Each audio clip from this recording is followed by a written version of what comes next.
TV స్టూడియోలో ఉన్నారు. నమస్తే మల్లన్న గారు. నమస్తే అన్న. టీవీ ఛానల్ నుంచి అంచెలంచెలుగా ఇది ఎమ్మెల్సీగా ఎన్నికయ్యారు. అంటే మీ లక్ష్యం ఏదనుకోవచ్చు? ప్రజలకు ఏదన్నా మంచి చేయాలన్నది నా ముంగట్టున్నటువంటి లక్ష్యం. అది టీవీ ఛానల్గా కానీ, పత్రిక కానీ, లేకపోతే ఇతర యూట్యూబ్ కానీ, ఏ మాధ్యమం అయినా సరే ప్రజలకు ఏదన్నా ఒక మంచి చేయాలనే ఆలోచన ఉండేది. అందులో భాగంగా ఎక్కడ అవకాశం వస్తే అక్కడ వైపు నుంచి ప్రజలకు నా వంతుగా ఏదో కార్యక్రమం చేసుకుంటూ పోవాలి, వట్టిగా చనిపోకూడదు అనేది ఒక ఆలోచనతోటే ఈ ప్రయాణం కొనసాగుతూ ఉంది. ఒక చిన్న గ్రామంలో పేపర్ వేసుకునేటువంటి నేను ఇవాళ ఎమ్మెల్సీగా ప్రజలందరూ ఆశీస్సులతో గెలవడం, ఇక్కడి వరకు రావడం, నా ప్రయాణంలో ఎదురైనటువంటి ఒడిదుడుకులన్నీ తట్టుకొని ముందుకు రావడం, అవి ప్రజలను ఆకర్షించడం, తద్వారా నేను ఎమ్మెల్సీగా గెలవడం. ప్రజలను ఆకర్షించడానికే మల్లన్న ఇప్పుడు వివాదాస్పదమైన వ్యాఖ్యలు చేయడం, మీ క్యూ న్యూస్ ద్వారా కూడా ఎప్పుడు వివాదాలనే మల్లన్న ఉంటుండేవాడు. అంటే అదే ఆకర్షణ లేకుంటే వేరే ఆకర్షణ ఉందా? ప్రజా ఆమోదం అనేది ఉంటుంది ఏ వ్యాఖ్యలకైనా. మీరు చేసినా నేను చేసినటువంటి అవి ఏం వ్యాఖ్యలు తర్వాత మాట్లాడుకుందాం. సరే, నేను చేసినటువంటి కామెంట్స్ కానీ లేకపోతే వార్తలు కానీ ప్రజా ఆమోదం పొందాయి కాబట్టి నేను ఎమ్మెల్సీగా గెలుపొందాను. దానికి కులమానం అదే. కాబట్టి అది సహజంగానే అప్పట్లో ఉన్నటువంటి అధికార పక్షానికి నచ్చవు, లేదంటే అప్పట్లో ఉన్నటువంటి కొంత ప్రభుత్వ అనుకూల వర్గాలకు నచ్చవు. కానీ ప్రజలకు నచ్చాయి, ప్రజలు దాన్ని మెచ్చారు. కాబట్టే ఇవాళ ఆ పాలకులను దించేసి ప్రజాప్రభుత్వాన్ని ఏర్పాటు చేసుకోగలిగారు. అందులో నన్ను కూడా భాగస్వామ్యం చేయగలిగారు. ఆ పాలకులు మిమ్మల్ని పల్లి బఠానీ అనే సంబోధించిండు మాజీ మంత్రి కేటీఆర్. బిట్స్ పిలాని అని చెప్పి రాకేష్ రెడ్డిని సంబోధించిండు.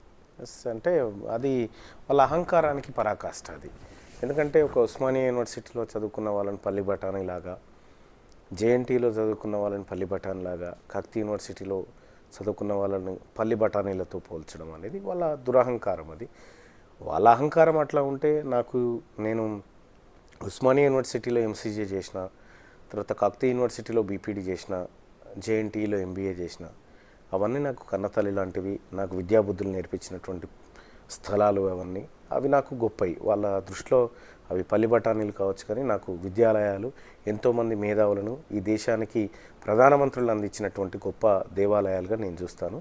అది వాళ్ళ అహంకారం. వాళ్ళ అహంకారానికి ప్రజలు సమాధానం చెప్పారు. మల్లన్న పార్టీలు మారడానికి గల కారణం ఏం చెప్పదలుచుకున్నారు? మల్లన్న ఇప్పటి వరకు మారిన పార్టీల సంఖ్య ఏందో చెప్తే వినాలని ఉంది. BJP to Congress. ఎస్. ఇదేం మార్పు? అంటే పదవి ఆశించే మల్లన్న కాంగ్రెస్కి వచ్చిందా? లేదు, నేను ఒకటి చెప్తా ఇంట్రా. తిన్మార్ మల్లన్న పదవి ఆశించి కాదు, నాకు టికెట్ ఇవ్వకపోయినప్పటికీ నేను కాంగ్రెస్ పార్టీలో బేషరతుగా చేరిన. తిన్మార్ మల్లన్న అనే పేరు కంటే ఈ పదవులు ఏం పెద్దవి కావు నా దృష్టిలో. కానీ ఒక మాట చాలామంది మాట్లాడుతారు, తిన్మార్ మల్లన్న ఇది మారని. వాస్తవానికి నేను ఏం మారలేదు. అంటే అప్పుడు ప్రభుత్వం మీ పైన కేసులు పెట్టడం, సెక్యూరిటీ కోసం బీజేపీలో జాయిన్ సరే, అది వేరే వ్యవహారం. అది చాలా నేను సర్వే కావడం అనేది నాకు నా ముందున్న లక్ష్యం. కాబట్టి దానికోసం నేను ప్రయత్నం చేయొచ్చు కాక. కానీ చాలామంది ఒక్కొక్క ఆయన 6 సార్లు 7 సార్లు పార్టీలు మారితే ఆయన చర్చ ఉండదు. నేను భారతీయ జనతా పార్టీ నుంచి కాంగ్రెస్ పార్టీలో జాయిన్ అయితే ఇది చర్చ.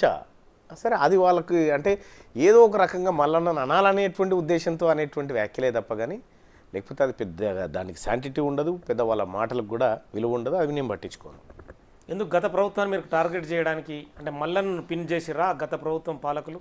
లేదు, మల్లన్నను ఎవరు పిన్ చేయలే, మల్లన్ననే పిన్ చేసిండు. ఎందుకు చేయాల్సి వచ్చింది? ప్రజా వ్యతిరేక విధానాలని అవలంబించి ఆర్థిక వ్యవస్థను మొత్తం చిన్నాభిన్నం చేస్తూ ఉంటే, తరతరాల భవిష్యత్ అంతా తలకిందులు అవుతూ ఉంటే ఖచ్చితంగా బాధ్యతాయుతంగా నేను నా వ్యవహారాన్ని నిర్వర్తించిన. కాబట్టి అది సహజంగానే అప్పటి పాలకుల కంటగింపుగా ఉంది.